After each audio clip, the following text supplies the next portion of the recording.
America ने यह strike Venezuela पर ड्रग तस्करी का आरोप लगाकर की।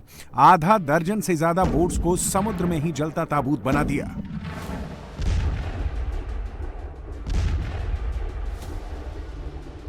लेकिन बात अब बहुत आगे बढ़ चुकी है। ड्रग तस्करी से शुरू हुई बात अब युद्ध तक पहुंच चुकी है। टेंशन बहुत ही ज्यादा हाई है।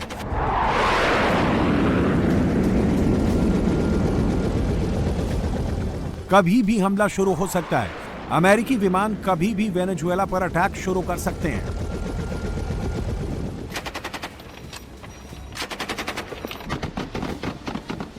अमेरिकी वॉरशिप कभी भी स्ट्राइक शुरू कर सकते हैं।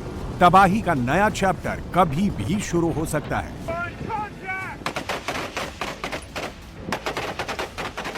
कैरेबियन सी में टेंशन कितनी ज्यादा है, उसका अंदाजा ट्रंप के इस पोस्ट से लगाइए।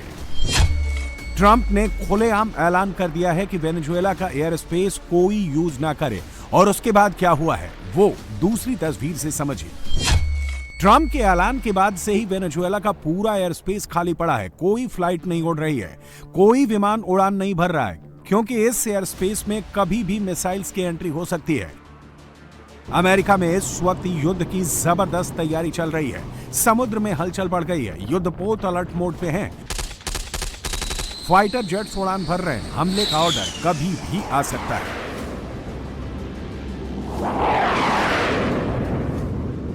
प्यूर्टो रिको एयरबेस पर यूएस मिलिट्री की एक्टिविटी बता रही है कि जंग अब दूर नहीं है।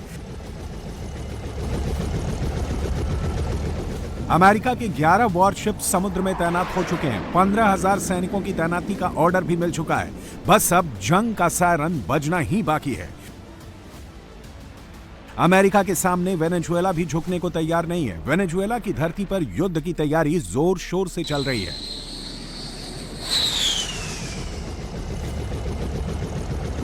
हमला कहां से होगा, कैसे होगा, कब होगा, जवाब कैसे दिया जाएगा, मदुरो के कमांडर पूरी ड्रिल कर रहे हैं।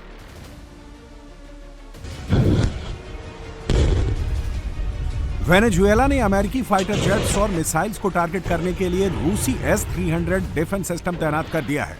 मोबाइल बक सिस्टम और 5,000 से ज्यादा सोल्डर फायर लैस रॉकेट तैयार किए जा चुके हैं।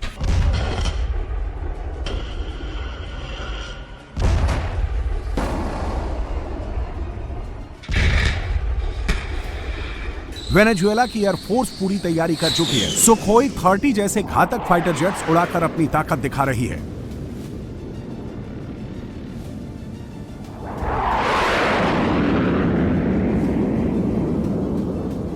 अमेरिका की धमकी के बाद से वेनेजुएला में मिलिट्री ड्रिल कंटिन्यू है। एयरफोर्स, नेवी, आर्मी सब तैयारी कर रहे हैं।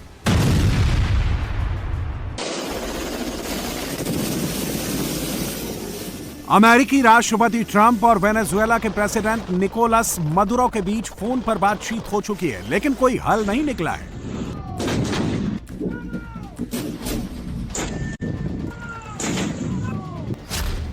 ट्रंप ने निकोलस मदुरो को देश और पद दोनों छोड़ने के लिए कहा है और उनके परिवार को सेफ पैसेज देने का ऑफर दिया है, लेकिन मदुरो ने इस ऑफर को ठुकरा दिया है। मदुरो ने कह दिया है कि वो पद छोड़ सकते हैं, लेकिन सेना पर कंट्रोल उनका ही रहेगा। इसके अलावा उन्होंने वैश्विक माफी की मांग की है, लेकिन अमेरिका ने ये डिमांड मानने से इनकार कर दिया है।